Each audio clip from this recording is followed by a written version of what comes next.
நியூஸ்7 தமிழில் 8 மணி செய்திகளை வழங்குவதற்காக நான் லலிதா. தஞ்சை, அரவக்குறிச்சி, திருப்பரங்குன்றம் மற்றும் நெல்லித்தோப்பு சட்டமன்ற தொகுதிகளுக்கான அதிமுக வேட்பாளர்கள் அறிவிக்கப்பட்டுள்ளனர். தேர்தல் ரத்து செய்யப்பட்ட தஞ்சை தொகுதியில் அதிமுக வேட்பாளராக எம் ரங்கசாமி அறிவிக்கப்பட்டுள்ளார். முன்னாள் எம்எல்ஏவான இவர் ஏற்கனவே அதிமுக வேட்பாளராக இந்த தொகுதியில் களமிறக்கப்பட்டவர். இதேபோல அரவக்குறிச்சி தொகுதியில் அதிமுக சார்பில் செந்தில் பாலாஜி இம்முறையும் போட்டியிடுவார் என தெரிவிக்கப்பட்டுள்ளது. முன்னாள் அமைச்சரான இவர் அதிமுகவில் பல்வேறு பொறுப்புகளை வகித்துள்ளார். திருப்பரங்குன்றம் தொகுதி இடைத்தேர்தலில் அதிமுக வேட்பாளராக ஏ.கே. போஸ் அறிவிக்கப்பட்டுள்ளார். 2011ஆம் ஆண்டு சட்டமன்ற தேர்தலில் மதுரை வடக்கு தொகுதி எம்எல்ஏவாக இருந்தவர் ஏ.கே. போஸ். இதேபோல புதுச்சேரி நெல்லித்தோப்பு தொகுதி இடைத்தேர்தலில் அதிமுக சார்பில் ஓம் சக்தி சேகர் போட்டியிடுகிறார். இவர் கடந்த தேர்தலில் காங்கிரஸ் வேட்பாளர் ஜான்குமாரிடம் தோல்வியடைந்தார். அதிமுக வேட்பாளர்கள் பற்றிய அறிவிப்பு முதலமைச்சரும் அதிமுக பொதுச் செயலாளருமான ஜெயலலிதாவின் ஒப்புதலுடன் வெளியிடுவதாக அதிமுக தலைமை கழகம் தெரிவித்துள்ளது. 4 தொகுதிகளுக்கும் அடுத்த மாதம் 19ஆம் தேதி வாக்குப்பதிவு நடைபெறுகிறது. தமிழகம் மற்றும் புதுச்சேரியில் 4 தொகுதிகளிலும் அதிமுக மகத்தான வெற்றி பெறும் என்று அக்கட்சி அறிவித்துள்ளது. இது தொடர்பாக அக்கட்சியின் செய்தி தொடர்பாளர் சி.ஆர். சரஸ்வதி நமது நியூஸ்7 தமிழ் செய்தியாளர் கிருத்திகாவுக்கு அளித்த பேட்டியை பார்ப்போம். அரவக்குறிச்சி உள்ளிட்ட 4 தொகுதிகளுக்கான இடைத்தேர்தல் அறிவிக்கப்பட்டுள்ளது. அதற்கான வேட்பாளர் பட்டியலை அதிமுக அறிவித்துள்ளது. இது குறித்து நம்மோடு பேசுவதற்காக அதிமுகவினுடைய செய்தி தொடர்பாளர் சி.ஆர். சரஸ்வதி அவர்கள் இருக்கிறார். அவரோடு பேசுவோம். வணக்கம் மேடம். மேம், இப்போ வேட்பாளர் பட்டியல் அறிவிக்கப்பட்டிருக்கு. உங்களுடைய வெற்றி வாய்ப்பு எந்த அளவுக்கு இருக்கு? மிக பிரகாசமாக இருக்குது. ஏன்னா அரசியல் வரலாற்றில் புரட்சித் தலைவர் எம்ஜிஆருக்கு பிறகு மீண்டும் வரலாற்றை புரட்சித் தலைவி அம்மாவுக்கு கொடுத்து 6வது முறையாக தமிழக மக்கள் அம்மாவை மாண்புமிகு முதலமைச்சராக உட்கார வச்சுருக்காங்க. உட்கார்ந்த உடனே அம்மா போட்ட கையெழுத்துக்களை மிக முக்கியமானது ஒன்று, அரை பவுன் இருந்த தாலிக்கு தங்கம் 1 பவுன் ஆக்குனதும் 100 யூனிட் மின்சாரம் கட்டணம் இல்லாமல். இன்றைக்கு நாங்கள்லாம் கிராமத்தில் மீட்டிங் போகும்போது பார்த்தா பல லட்சம் குடும்பங்கள் இதில் பயனடைஞ்சிருக்காங்க. தொடர்ந்து எல்லா திட்டங்களும் மக்களை போய் சேர்ந்துக்கிட்டு இருக்கோம். ஆகவே இந்த 3 தொகுதிகளிலும், அது மட்டுமல்ல பாண்டிச்சேரியும் சேர்த்து 4 தொகுதியிலும் புரட்சித் தலைவி அம்மாவுக்கு மிகப்பெரிய வெற்றியை மக்கள் தர தயாராக இருக்காங்க. மேம், இப்போது கேண்டிடேட் நீங்கள் அனௌன்ஸ் பண்ணிட்டீங்க. இப்போது அடுத்த கட்டமாக அதிமுக இந்த எலெக்ஷனுக்கு எப்படி தயாராக போகுது மேம்? மாண்புமிகு முதலமைச்சர் அம்மா எப்போவுமே ஒரு வரலாறு உண்டு அதிமுக. எந்த தேர்தல் தமிழ்நாட்டில் வந்தாலும், அது பார்லிமெண்ட்டோ அசம்பிளியோ லோக்கல் பாடியோ எந்த தேர்தலாக இருந்தாலும் முதலில் களத்தில் நிற்பது எங்கள் அம்மாவின் தலைமையில் உள்ள எங்கள் இயக்கம்தான். அம்மா அவர்கள் கட்டளையிட்டு அதன்படி நாங்களுடைய பணிகளை உடனே தொடங்கிடுவோம். எப்போவுமே தயாராக தேர்தலை சந்திக்கக்கூடிய இயக்கம் எங்கள் இயக்கம். தமிழகத்தில் தேர்தல் அறிவிக்கப்பட்ட 3 சட்டமன்ற தொகுதிகளில் தேர்தல் நன்னடத்தை விதிகள் தீவிரமாக அமல்படுத்தப்பட்டுள்ளன. கரூர் மாவட்டம் அரவக்குறிச்சி தேர்தல் நடத்தும் அலுவலர் சைபுதீன் தலைமையில் தேர்தல் பணிகளை அதிகாரிகள் தொடங்கியுள்ளனர். முன்னதாக அரவக்குறிச்சி வட்டாட்சியர் அலுவலகத்தில் வாகன சோதனைக்கான குழு அமைக்கப்பட்டு தேர்தல் அலுவலர்களுக்கு பல்வேறு அறிவுரைகள் வழங்கப்பட்டன. மேலும் வாகன சோதனைகளுக்கு மொத்தம் 12 குழுக்கள் அமைக்கப்பட்டு 27 இடங்களில் வாகன சோதனை நடைபெற்று வருகிறது. பறக்கும்படை குழுவுக்கு 2 வாகனங்களும், நிலையான பணிக்குழுக்கு 1 வாகனமும் இப்பொழுது அனுப்பப்படுகிறது. இந்த வாகனங்கள் ஆங்காங்கே அவர்களுக்கு ஒதுக்கப்பட்ட இடங்களில் சுற்றி அனைத்து பணிகளையும் மேற்கொள்வார். பறக்கும்படிக்கு 27 இடங்கள் ஒதுக்கீடு செய்யப்பட்டுள்ளது. அதேமாதிரி நிலையான பணிகளுக்கு 8 இடங்கள் ஒதுக்கீடு செய்யப்பட்டுள்ளது. தஞ்சை தொகுதியில் 7 இடங்களில் தற்காலிக சோதனை சாவடிகள் அமைத்து அதிகாரிகள் தீவிர வாகன சோதனையில் ஈடுபட்டுள்ளனர். தஞ்சை சட்டமன்ற தொகுதி வாக்காளர்களுக்கு பணப்பட்டுவாடா செய்ததாக வந்த புகாரை அடுத்து தேர்தல் ரத்து செய்யப்பட்டது. இந்நிலையில் தஞ்சாவூர் சட்டமன்ற தொகுதிக்கு 276 வாக்குப்பதிவு மையங்கள் அமைக்கப்பட உள்ளன. இதில் தேர்தல் கண்காணிக்க 6 பறக்கும் படைகளும் 3 நிலையான குழுக்களும் 3 வீடியோ கண்காணிப்பு குழுவும் நியமிக்கப்பட்டு கண்காணிக்கப்பட்டு வருகிறது. இதன் காரணமாக தஞ்சைக்கு வரும் வாகனங்கள் அனைத்தும் தீவிர சோதனைக்கு பிறகே உள்ளே அனுமதிக்கப்படுகின்றன. இதற்காக தஞ்சை நகரை சுற்றி மருத்துவக் கல்லூரி சாலை, நாஞ்சிக்கோட்டை, மாவட்ட ஆட்சியர் அலுவலகம் என 7 இடங்களில் தற்காலிக சோதனை சாவடிகள் அமைக்கப்பட்டு சோதனை நடைபெற்று வருகிறது. தமிழகம் மற்றும் புதுச்சேரியில் நடைபெறும் இடைத்தேர்தலில் திமுக, காங்கிரஸ் கூட்டணி போட்டியிடுவது குறித்து நாளை அறிவிக்கப்படும் என்று தமிழக காங்கிரஸ் கமிட்டி தலைவர் திருநாவுக்கரசர் தெரிவித்துள்ளார். சென்னை விமான நிலையத்தில் செய்தியாளர்களிடம் பேசிய அவர், திமுகவுடனான கூட்டணி தொடர்வதாகவும் தமிழகத்தில் 3 சட்டமன்ற தொகுதிகளிலும் ஜனநாயகப்படி தேர்தல் நடைபெற வேண்டும் என்றும் திருநாவுக்கரசர் வேண்டுகோள் விடுத்தார். தமிழ்நாடு பொறுத்த வரைக்கும் ஏற்கனவே அங்கே திமுக போட்டியிட்டது என்பதை மட்டும் நான் குறிப்பிட விரும்புகிறேன். மற்றபடி கட்சியில் நாளைக்கு மூத்த தலைவர்களோடு இது குறித்து கலந்து பேசுவேன். கட்சியினுடைய முன்னாள் மாநில தலைவர்கள், முன்னாள் அமைச்சர்கள் உள்ளிட்ட நிர்வாகிகளோடு கலந்து பேசி நாளை பத்திரிகையாளர்கள் சந்திக்கிற போது இதற்கான அறிவிப்பை முறையாக நாளைக்கு வெளியிடுகிறேன். தமிழகத்தில் தேர்தல் நடைபெறும் 3 தொகுதிகளில் பாஜக சார்பாக போட்டியிடும் வேட்பாளர் பட்டியல் நாளை வெளியாக வாய்ப்புள்ளதாக மத்திய அமைச்சர் பொன் ராதாகிருஷ்ணன் தெரிவித்துள்ளார். சென்னையில் செய்தியாளர்களிடம் பேசிய அவர், கடந்த 40 ஆண்டுகளாக காவிரி பிரச்சினையில் திமுக மற்றும் காங்கிரஸ் தமிழகத்திற்கு துரோகம் விளைவித்துள்ளதாக குற்றம் சாட்டினார். வேட்பாளர்களில் ஏறக்குறைய முடிவாகிவிட்டது என்று நான் கருதுகின்றேன். இங்கிருந்து முடிவு செய்து மாநிலத்தினுடைய தலைமையிலிருந்து டெல்லிக்கு அனுப்புவாங்க. டெல்லியினுடைய ஒப்புதலோடு கூட நாளையே ஒருவேளை அறிவிக்கப்பட்டாலும் அறிவிக்கப்படலாம். இந்தியாவில் கட்டாய வாக்களிப்பு முறையை கொண்டு வருவது குறித்து டெல்லியில் இன்று நடைபெற்ற தேர்தல் ஆணையத்தின் கூட்டத்தில் ஆலோசிக்கப்பட்டது. இதுகுறித்து தலைமை தேர்தல் ஆணையர் நசீம் ஜெய்தியுடன் நமது டெல்லி செய்தியாளர் சரோஜ் கன்பத் மேற்கொண்ட கலந்துரையாடலை இப்போது பார்ப்போம். Sir, that today morning you said there is a compulsory voting system. So you have any time limit for this? No, I did not say. What I mentioned was that some countries have a system of compulsory voting. Okay. This issue was discussed in our country also, but this idea was not found very practical. Okay. So I stated in my morning session that it would be interesting to hear what other countries have to say about the compulsory voting process. We in our country feel that our sweep program is an answer and alternate to the compulsory voting. If you recall, I mentioned that some provinces have recorded as high as 94%. Oh yeah. So even those who have compulsory voting have about 95%. Okay. So what I said was that sweep may be an alternate to compulsory voting. However, we would like to hear the experiences of other countries. Okay. Now what you got there? What you got the experience about other countries and in this compulsory voting? No, we know about Australia. They have compulsory voting and compulsory registration. Okay. Their voting is about 95%, but it has complications about administrative compliance. Okay. How do you punish people who do not turn up to vote? Okay, but sir, in the mainly southern states, there is a without money that any political party not able to win. This is the situation, particularly southern states in Andhra and Tamil Nadu. What you said, you are not able to curb this situations going our in the 21st. See, Election Commission has good and robust strategy to deal with the menace of money. In past elections, Commission has come down very heavily. In one of the southern state, we had to cancel the election also on account of complaints, and Commission keeps revising its strategy and policies, and I am sure in the upcoming election the Commission will tighten further. Kaveri தொடர்பான வழக்கில் தேதி குறிப்பிடாமல் உச்சநீதிமன்றம் தீர்ப்பை ஒத்திவைத்துள்ளது.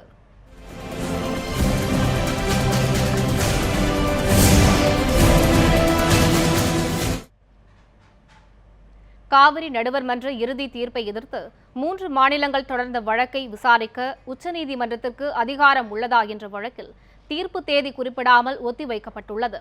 வரும் திங்கட்கிழமைக்குள் மத்திய அரசும் சம்பந்தப்பட்ட மாநில அரசுகளும் எழுத்துப்பூர்வமான வாதத்தை அளிக்கவும் நீதிமன்றம் உத்தரவிட்டுள்ளது. மேலும் இந்த வழக்கில் தீர்ப்பு வரும் வரை இடைக்கால தீர்ப்பு தொடரும் எனவும், இதனையடுத்து தமிழகத்திற்கு நாள்தோறும் 2000 கன அடி நீர் திறந்துவிட வேண்டும் எனவும் அறிவுறுத்தியுள்ளது. காவிரி விவகாரத்தில் தமிழக அரசு அனைத்துக் கட்சி கூட்டத்தை கூட்டாவிட்டால் உரிய நேரத்தில் மு.க. ஸ்டாலின் கூட்டுவார் என திமுக துணை பொதுச் செயலாளர் வி.பி. துரைசாமி தெரிவித்துள்ளார். இந்த அரசாங்கம், தமிழக அரசாங்கம் அனைத்துக் கட்சி கூட்டத்தை கூட்டுவதற்கு தவறினால் நாங்கள் எதிர்க்கட்சியாக இருப்பவர்கள் கூட கூட்டுவோம் என்ற உத்தரவாதத்தையும் வழங்கியிருக்கிறார்கள். அரவக்குறிச்சி இடைத்தேர்தலில் தமிழ்நாடு விவசாயிகள் சங்கங்களின் கூட்டமைப்பு சார்பில் ரவி நயினார் என்பவர் போட்டியிடுவார் என அந்த கூட்டமைப்பின் செயலாளர் நல்லசாமி அறிவித்துள்ளார். சேலத்தில் அவர் செய்தியாளர்களுக்கு அளித்த பேட்டியில் இவ்வாறு தெரிவித்தார். 1996 மொடக்குறிச்சியில் தேர்தல் சீர்திருத்தம் வேண்டும் என சொல்லி 1000க்கும் மேற்பட்ட வேட்பாளர்களை நிறுத்தி தேர்தல் நிறுத்தி வைக்கப்பட்டது. அது அந்த தொகுதியை தலை நிமிரச் செய்தது. இவ்வாறான செயல் தலை குனிய வைத்திருக்கின்றது. ஆகவே இதை துடைக்கும் விதமாக சுதந்திரத்தினுடைய விலை மக்களுடைய விழிப்புணர்ச்சி என்ற அடிப்படையில் வரும் இடைத்தேர்தலில் அரவாக்குறிச்சி தொகுதியில் தமிழ்நாடு விவசாய சங்கங்களின் கூட்டமைப்பின் சார்பில் ரவி நயினார் என்ற வேட்பாளர் ஏற்கனவே களம் இறக்கப்பட்டார். மத்திய அரசை கண்டித்து காந்திய வழியில் ஒத்துழையாமை இயக்க போராட்டங்கள் நடத்திடுவது என தஞ்சையில் நடைபெற்ற காவிரி உரிமை மீட்புக் குழுவின் ஆலோசனைக் கூட்டத்தில் முடிவெடுக்கப்பட்டது. ஒத்துழையாமை இயக்கம் காந்தியடிகள் தொடங்கியதைப் போல அவர்களை பின்பற்றி இந்திய அரசுக்கு எதிராக தமிழ்நாட்டு உரிமைகளை பறித்து கொடுக்க துடிக்கும் இந்திய அரசுக்கு எதிராக தமிழ் மக்கள் ஒத்துழையாமை இயக்கம் நடத்துவது என்று முடிவு செய்திருக்கிறோம். அந்த ஒத்துழையாமை இயக்கம் பற்றி மக்களிடம் பரப்புரை செய்து அதன் பிறகு அதற்கான போராட்டங்களிலும் ஈடுபடுவோம். காவிரியில் தண்ணீர் தர மறுக்கும் கர்நாடகாவிற்கு நெய்வேலியில் இருந்து மின்சாரம் வழங்கக்கூடாது என்ற சில அமைப்புகளின் கோரிக்கை குறித்து நியூஸ் 7 தமிழ் கருத்து கேட்டது. அதற்கு பொதுமக்கள் அளித்த பதில்களை தற்போது பார்க்கலாம். நெய்வேலியிலிருந்து கர்நாடகத்துக்கு மின்சாரம் போவதோ அல்லது காய்கறிகள் போவதோ அல்லது மணல் போவதோ இதையெல்லாம் நிறுத்த வேண்டிய கோரிக்கை வைப்பது நியாயமானது. வாழ்வாதாரம் பாதிக்கும் பொழுது நாம் எதுக்கு கரண்ட் கொடுக்கணும் இங்கே? அதனால் எங்களுக்கு தண்ணீர் கர்நாடக அரசு முறையாக எங்களுக்கு வர வேண்டிய தண்ணீரை முறையாக கொடுக்கணும் எங்களுக்கு. அதான் என்னுடைய வேண்டுகோள். பிஜேபி அரசும் காங்கிரஸ் அந்த சீதாராமனுடைய சர்க்காரும் செய்வது மிகவும் மோசமானது. அதற்கு பதிலடியாக இங்கேருந்து போகக்கூடிய மின்சாரத்தை தடுக்கலாம் அப்படின்னு சொல்கிறதெல்லாம் சரியான நிலைப்பாடு இல்லை. அப்படிலாம் ஒன்று மாற்றி செஞ்சுக்கிட்டே இருந்தோம்னா இந்த நாட்டினுடைய தேச ஒற்றுமைக்கு ஆபத்து ஏற்படும். கரண்ட்டை அவங்களுக்கு தரலைன்னு சொல்லி நம்ம ஒரு நிலை எடுத்தோம்னா மத்திய அரசு தலையிடுவது பொருத்தமாக இருக்குமா அப்படின்றது தான் என்னோட கேள்வி. ரெண்டும் மத்திய அரசு பேசி தீர்க்க வேண்டிய பிரச்சனை. கரண்ட்டு தரமாட்டேன்றதெல்லாம் ஏற்றுக்கொள்ள முடியாத ஒரு விஷயம். இங்கிருந்து இப்போ கொண்டு போகிற மின்சாரத்தை கொடுக்கக்கூடாதுன்னு சொல்கிறது மிக தவறான கருத்து. அதில் அரசியல் கட்சிகள் அரசியலை விட்டுட்டு கர்நாடக மக்களும் தமிழக மக்களும் ஒன்றா இணைஞ்சு வாழ்கிறதுக்கான ஏற்பாடை தான் செய்யணும். இது மீண்டும் மீண்டும் மோதல் போக்கை உருவாக்காமல் ஒரு சுமூகமான முடிவை எட்டணும். தேர்ந்தெடுக்கப்பட்ட உள்ளாட்சி பிரதிநிதிகளின் பதவிக்காலம் முடிவடைவதால் சிறப்பு அதிகாரிகளை நியமிப்பதற்கான அரசாணையை தமிழக அரசு வெளியிட்டுள்ளது. இந்த அரசாணையின்படி உள்ளாட்சி அமைப்புகளில் உள்ள ஊராட்சி, பேரூராட்சி, நகராட்சி மட்டுமல்லாது 12 மாநகராட்சிகளுக்கும் தனி அதிகாரிகள் நியமிக்கப்படுகிறார்கள் என்று அறிவிக்கப்பட்டுள்ளது. இந்நிலையில் நடப்பாண்டில் உள்ளாட்சி தேர்தல் முடித்து அதில் உள்ளாட்சி அமைப்புகளின் நிர்வாகிகள் தேர்ந்தெடுக்கப்பட உள்ளனர். புதிதாக உள்ளாட்சி தேர்தல் நடத்தப்பட்டு உள்ளாட்சி அமைப்புகளின் நிர்வாகிகள் பதவியேற்று முதல் கூட்டம் நடைபெறும் வரையில் இந்த தனி அதிகாரிகள் பதவியில் நீடிப்பார்கள் என்று அரசாணையில் தெரிவிக்கப்பட்டுள்ளது. அக்டோபர் 24ஆம் தேதியுடன் தற்போதுள்ள பதவிக்காலம் முடிவடைவதால் இந்த முடிவு எடுக்கப்பட்டுள்ளது. திமுக தொடர்ந்த வழக்கில் உள்ளாட்சி தேர்தலுக்காக அட்டவணை ரத்து செய்யப்பட்டு தேர்தல் ஒத்திவைக்கப்பட்டுள்ளது குறிப்பிடத்தக்கது.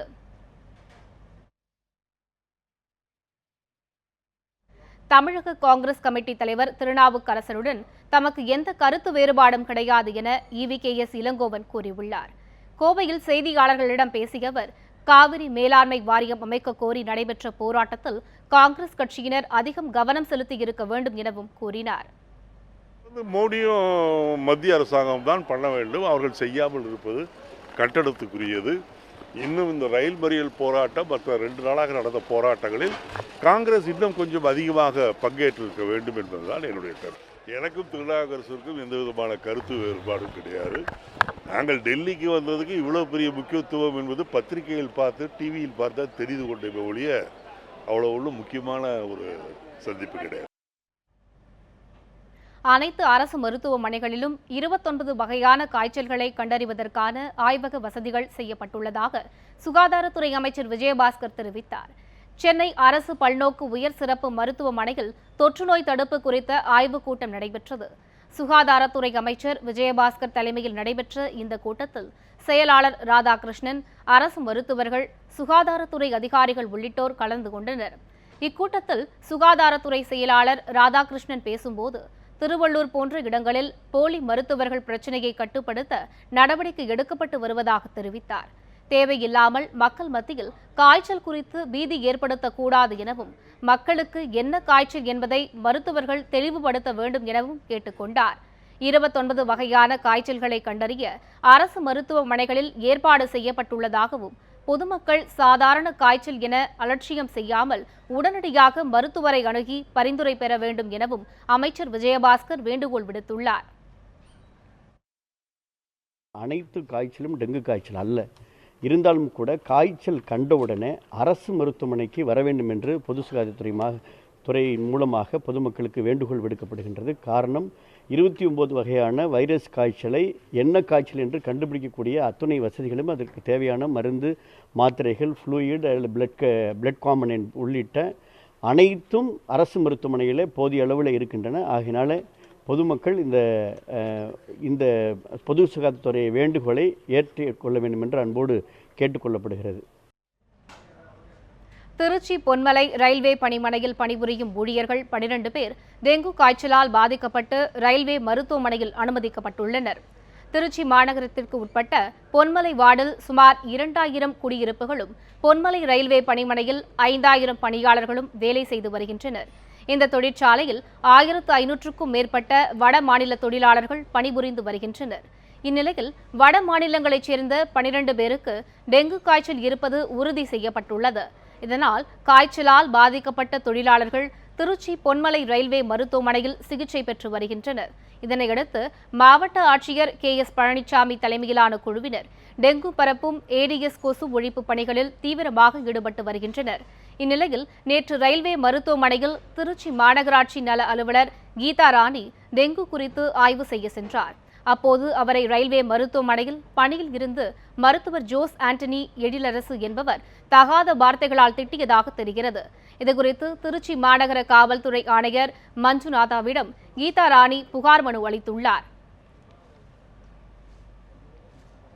பைனான்சியர் மோகன்குமாருக்கு கொலை மிரட்டல் விடுத்த வழக்கில் SRM பச்சமுத்து முன்ஜாமீன் மனுவை தள்ளுபடி செய்து சென்னை முதன்மை அமர்வு நீதிமன்றம் உத்தரவிட்டுள்ளது. கடந்த 2004ஆம் ஆண்டு SRM பச்சமுத்து வள்ளியம்மை அறக்கட்டளைக்காக சென்னையை சேர்ந்த மோகன்குமார் என்ற பைனான்சியரிடம் 70 லட்சம் ரூபாய் கடன் பெற்றதாகவும், திருப்பி கேட்டபோது மோகன்குமாருக்கு கொலை மிரட்டல் விடுத்ததாகவும் கூறப்படுகிறது. இது தொடர்பாக கடந்த ஜூலை மாதத்தில் வேப்பேரி காவல் நிலையத்திலும் மாநகர காவல் ஆணையரிடமும் மோகன்குமார் புகார் அளித்துள்ளார். தனது புகார் மீது உரிய நடவடிக்கை எடுக்காததை அடுத்து சென்னை அமர்வு நீதிமன்றத்தில் மோகன்குமார் வழக்கு தொடர்ந்தார். இந்த வழக்கில் முன்ஜாமீன் வழங்க கோரி SRM பச்சமுத்து தொடர்ந்த வழக்கில் காவல்துறை சார்பில் ஜாமீனுக்கு எதிர்ப்பு தெரிவிக்கப்பட்டது. தொடர்ந்து இருதரப்பு வாதங்களையும் கேட்டறிந்த நீதிபதி நஷீர் அகமது பச்சமுத்து மீதான முன்ஜாமீன் மனுவை தள்ளுபடி செய்து உத்தரவிட்டார்.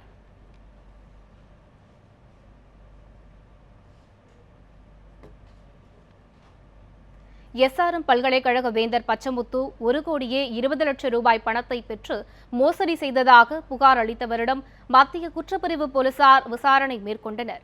SRM கல்லூரியில் மருத்துவ இடம் வாங்கி தருவதாக கூறி 74 கோடி ரூபாய் மோசடி செய்துள்ளதாக பல்கலைக்கழகத்தின் வேந்தர் பச்சமுத்து மீது பலர் புகார் அளித்துள்ளனர். இந்த வழக்கில் பச்சமுத்து கைது செய்யப்பட்டு ஜாமீனில் வெளிவந்துள்ளார். இந்நிலையில் மேற்கு மாம்பலத்தைச் சேர்ந்த கோபாலன் என்பவர் சென்னை காவல் ஆணையர் அலுவலகத்தில் புகார் மனு ஒன்றை அளித்தார். அதில் SRM பல்கலைக்கழக வேந்தர் பச்சமுத்து கடந்த 2004ஆம் ஆண்டு தம்மிடம் 1,20 லட்சம் ரூபாய் வாங்கியதாகவும், அதனை தற்பொழுது திரும்பத் தர மறுப்பதாகவும் தெரிவித்துள்ளார். எனவே அவர் மீது நடவடிக்கை எடுக்க வேண்டும் என்றும் புகாரில் தெரிவித்திருந்தார். புகாரை பெற்றுக்கொண்ட போலீசார் அதனை மத்திய குற்றப்பிரிவு போலீசாருக்கு அனுப்பி வைத்தனர். இதனையடுத்து புகார் அளித்த கோபாலனை அழைத்து போலீசார் இன்று விசாரணை நடத்தினர். இதனால் பச்சமுத்துவிற்கு மேலும் நெருக்கடி அதிகரித்துள்ளது. சினிமா கதையை திருடிய தயாரிப்பாளர் ஐசரி கணேஷ் மீது நடவடிக்கை எடுக்க வேண்டும் என அந்தோனி தாமஸ் என்பவர் சென்னை காவல் ஆணையர் அலுவலகத்தில் புகார் அளித்துள்ளார். அந்த புகாரில் அல்வா என்ற படத்தை தான் ஏற்கனவே கதை எழுதி இயக்கியதாகவும், நிதி பற்றாக்குறை காரணமாக படம் பாதியிலேயே நின்றுவிட்டது என்றும் அந்தோனி தாமஸ் குறிப்பிட்டுள்ளார். இந்நிலையில் திரைப்பட தயாரிப்பாளர் ஐசரி கணேஷ் உள்ளிட்ட 3 பேர் தன்னுடைய கதையை திருடி போகன் என்ற திரைப்படத்தை தயாரித்து வருவதாகவும் அந்தோனி தாமஸ் தெரிவித்துள்ளார். இது தொடர்பாக எழுத்தாளர் சங்கம் மற்றும் சென்னை காவல் ஆணையர் அலுவலகத்தில் ஏற்கனவே புகார் அளித்த நிலையில் ஐசரி கணேஷ் தூண்டுதலின் பேரில் வந்த மர்ம நபர்கள் சிலர் தன்னை வழிமறித்து தாக்கியதாகவும் கூறியுள்ளார். தனது கதையை திருடியது மட்டுமல்லாமல் தன்னை ஆள் வைத்து தாக்கிய ஐசரி கணேஷ் மீது நடவடிக்கை எடுக்க வேண்டும் என்றும் அந்தோனி தாமஸ் வலியுறுத்தியுள்ளார். இத்துடன் 8 மணி செய்திகளின் இந்த அரை மணி நேர பகுதி நிறைவு பெறுகிறது. அடுத்த அரை மணி நேர பகுதியை மகேஷ் வழங்குவார். முதலமைச்சர் ஜெயலலிதா குறித்து அவதூறு பரப்பியதாக கூறி தூத்துக்குடியைச் சேர்ந்த சகாயம் என்பவரை மத்திய குற்றப்பிரிவு போலீசார் கைது செய்துள்ளனர். முதல்வர் ஜெயலலிதாவின் உடல்நலம் குறித்து சமூக வலைதளங்களில் அவதூறு பரப்புபவர்கள் மீது போலீசார் நடவடிக்கை எடுத்து வருகின்றனர். இது தொடர்பாக கைது செய்யப்பட்டு புழல் சிறையில் அடைக்கப்பட்டுள்ள 5 பேரை காவலில் எடுத்து விசாரிக்க போலீசார் முடிவு செய்துள்ளனர். இது தொடர்பாக நீதிமன்றத்தில் மனு தாக்கல் செய்ய உள்ளதாக மத்திய குற்றப்பிரிவு போலீசார் தெரிவித்துள்ளனர். இதனிடையே முதல்வர் உடல்நிலை குறித்து அவதூறு பரப்பியதாக தூத்துக்குடியைச் சேர்ந்த சகாயம் என்பவரை போலீசார் கைது செய்துள்ளனர். அங்குள்ள விவேகானந்தர் காலனியைச் சேர்ந்த மளிகை கடை உரிமையாளரான சகாயம் முகநூலில் வதந்தி பரப்பியதாக கூறி மத்திய குற்றப்பிரிவு போலீசார் கைது செய்துள்ளனர். தூத்துக்குடி தெற்கு மாவட்ட திமுக செயலாளரும் முன்னாள் சட்டமன்ற உறுப்பினருமான என் பெரியசாமி சொத்து குவிப்பு வழக்கில் இன்று நீதிமன்றத்தில் ஆஜரானார். முன்னாள் சட்டமன்ற உறுப்பினர் என் பெரியசாமி மற்றும் முன்னாள் அமைச்சரும் தூத்துக்குடி தொகுதியின் தற்போதைய சட்டமன்ற உறுப்பினருமான கீதா ஜீவன் ஆகியோர் மீது வருமானத்திற்கு அதிகமாக சொத்து சேர்த்ததாக கடந்த 2002ஆம் ஆண்டு லஞ்ச ஒழிப்புத்துறையினர் வழக்கு பதிவு செய்தனர். இந்த வழக்கில் குற்றம் சாட்டப்பட்ட அனைவரும் இன்று ஆஜராக வேண்டும் என தூத்துக்குடி தலைமை குற்றவியல் நீதிமன்றம் உத்தரவிட்டிருந்தது. இந்நிலையில் பெரியசாமி மற்றும் அவரது மகன் ஜெகன் ஆகியோர் மட்டும் இன்று நீதிமன்றத்தில் ஆஜரானார்கள். சட்டமன்ற உறுப்பினர் கீதா ஜீவன் உள்ளிட்ட மற்ற 4 பேர் ஆஜராகவில்லை. இதனையடுத்து இந்த வழக்கின் விசாரணையை நவம்பர் 16ஆம் தேதிக்கு ஒத்திவைத்து நீதிபதி உத்தரவிட்டார்.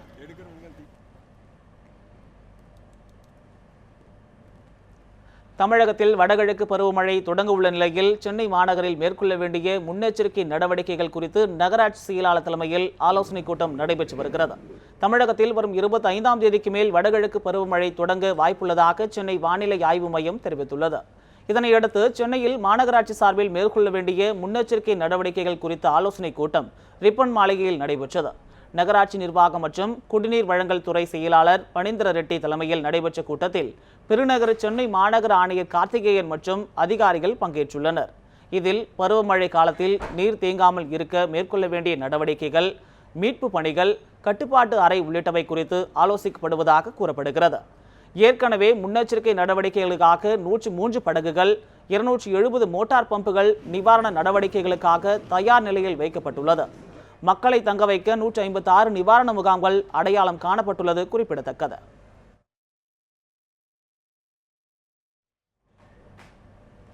ராமஜெயம் கொலை வழக்கில் வரும் ஜனவரி 18ஆம் தேதிக்குள் குற்றவாளிகளை கைது செய்ய வேண்டும் என உயர்நீதிமன்றத்தின் மதுரை கிளை உத்தரவிட்டுள்ளது. திமுக முன்னாள் அமைச்சர் கே நேருவின் சகோதரர் ராமஜெயம் கடந்த 2012ஆம் ஆண்டு மர்ம நபர்களால் படுகொலை செய்யப்பட்டார். இந்த வழக்கை சிபிசிஐடி போலீசார் விசாரித்து வருகின்றனர். இந்நிலையில் ராமஜெயத்தின் மனைவி லதா இந்த வழக்கை சிபிஐக்கு மாற்றக் கோரி மதுரை உயர்நீதிமன்ற கிளையில் மனு தாக்கல் செய்திருந்தார். இந்த வழக்கின் விசாரணை இன்று நடைபெற்றது. அப்போது சிபிசிஐடி தரப்பில் குற்றவாளிகளை கைது செய்ய மேலும் கால அவகாசம் கேட்கப்பட்டது. இதனையடுத்து வரும் ஜனவரி 18ஆம் தேதி வரை சிபிசிஐடி போலீசாருக்கு கால அவகாசம் அளிக்கப்படுவதாகவும் அதற்குள் குற்றவாளிகளை கைது செய்து ஒப்படைக்க வேண்டும் எனவும் சிபிசிஐடி போலீசாருக்கு நீதிபதி பஷீர் அகமது உத்தரவிட்டார்.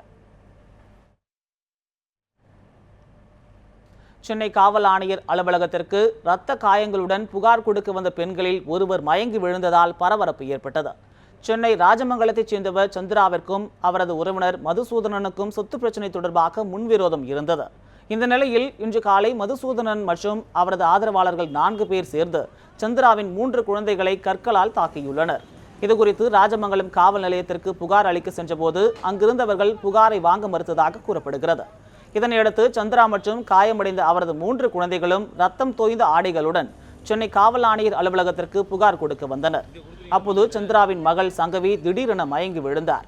இதனையடுத்து பாதுகாப்பு பணியில் இருந்த போலீசார் அவருக்கு முதலுதவி சிகிச்சை அளித்தனர். இந்த சம்பவத்தால் காவல் ஆணையர் அலுவலகத்தில் சிறிது நேரம் பரபரப்பு ஏற்பட்டது.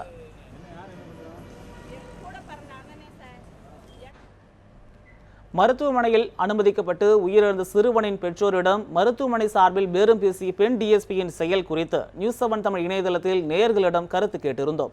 அதற்கு அதிகார துஷ்பிரயோகம் என 48.42% பேர் கருத்து தெரிவித்துள்ளனர். நடவடிக்கை தேவை என 40.69% பேரும், சகஜமானதே என 10.89% பேரும் கருத்து கூறியுள்ளனர். இதே கேள்வியை ட்விட்டர் சமூக வலைதளத்தில் கேட்டிருந்தோம். அதற்கு அதிகார துஷ்பிரயோகம் என 54% பேர் கருத்து தெரிவித்துள்ளனர். நடவடிக்கை தேவை என 34% பேரும், சகஜமானதே என 12% பேரும் கருத்து கூறியுள்ளனர்.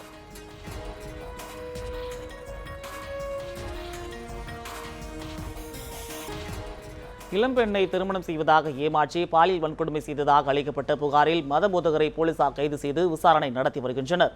தூத்துக்குடி மாவட்டம் கோவில்பட்டியைச் சேர்ந்த கோசுவா இமானுவேல் ராஜ் என்பவர் மதபோதகராக தாழையூத்து பகுதியில் பணியாற்றி வந்துள்ளார். இவர் அதே பகுதியைச் சேர்ந்த உஷா என்ற பெண்ணிடம் 10 சவரன் நகையை ஏமாற்றி பெற்றுக் கொண்டதாகவும் அவரை திருமணம் செய்வதாக கூறி பாலியல் வன்கொடுமை செய்துள்ளதாகவும் குற்றச்சாட்டு கூறப்பட்டது. இந்நிலையில் பாப்பன்குளம் பகுதியைச் சேர்ந்த சீமாகுமாரி மற்றும் கொடியன்குளத்தைச் சேர்ந்த அனுஷியாவிடமும் நகைகளை பெற்றுக்கொண்டு மதபோதகர் ஏமாற்றியதாக கூறி பாதிக்கப்பட்ட 3 பெண்களும் காவல் நிலையத்தில் புகார் அளித்துள்ளனர். இதனையடுத்து மதபோதகரை கைது செய்து போலீசார் விசாரணை நடத்தி வருகின்றனர். உசிலம்பட்டி அருகே ஷேர் ஆட்டோ மீது அரசு பேருந்து மோதிய விபத்தில் சம்பவ இடத்திலேயே 4 பெண்கள் உயிரிழந்தனர். மேலும் 3 பேர் படுகாயமடைந்துள்ளனர். மதுரை மாவட்டம் உசிலம்பட்டி அருகே பொட்லுப்பட்டி என்ற இடத்தில் தேனியில் இருந்து மதுரை நோக்கி சென்று கொண்டிருந்த அரசு பேருந்து எதிரே வந்த ஷேர் ஆட்டோ மீது மோதியது. இதில் ஷேர் ஆட்டோவில் பயணம் செய்த 4 பெண்கள் சம்பவ இடத்திலேயே உயிரிழந்தனர். படுகாயமடைந்த 3 பேர் உயிருக்கு ஆபத்தான நிலையில் மதுரை ராஜாஜி அரசு மருத்துவமனைக்கு கொண்டு செல்லப்பட்டனர். ஆட்டோ ஓட்டுநர் காயம் ஏதுமின்றி உயிர் தப்பினார். உயிரிழந்தவர்கள் பொட்லுப்பட்டியைச் சேர்ந்த தாயம்மாள், பாண்டியம்மாள், ராக்கம்மாள் மற்றும் ராமலட்சுமி என தெரிய வந்தது. காதல் திருமணம் செய்து கொண்ட தன்னை கொலை செய்ய தனது பெற்றோர் திட்டமிட்டுள்ளதாகவும் பனையூரைச் சேர்ந்த இளம்பெண் ஒருவர் பரபரப்பு புகார் கூறியுள்ளார். காஞ்சிபுரம் மாவட்டம் பனையூரைச் சேர்ந்த ரூபச்சந்திரன் என்பவரது மகள் ஸ்லோமியா புதுச்சேரி குருசுக்குப்பக்கத்தைச் சேர்ந்த அறிவழகன் என்பவரை காதலித்து வந்தார். இதற்கு ஸ்லோமியாவின் பெற்றோர் எதிர்ப்பு தெரிவித்ததால் அவர்கள் இருவரும் கடந்த 14ஆம் தேதி திருமணம் செய்து கொண்டனர். பின்னர் அவர்கள் இருவரும் புதுச்சேரி கிழக்கு காவல் கண்காணிப்பாளர் வெங்கடசாமி முன்னிலையில் தஞ்சம் அடைந்து தங்கள் உயிருக்கு பாதுகாப்பு வழங்குமாறு மனு கொடுத்தனர். தொடர்ந்து செய்தியாளர்களிடம் பேசிய ஸ்லோமியா தங்களை கொலை செய்ய தனது பெற்றோர் திட்டமிட்டு வருவதால் காவல்துறையில் தஞ்சமடைந்ததாக தெரிவித்தார். இத்துடன் 8 மணி செய்திகள் நிறைவடைந்தன. செய்திகளை உடனுக்குடன் தெரிந்து கொள்ள தொடர்ந்து இணைந்திருங்கள் நியூஸ் 7 தமிழ்.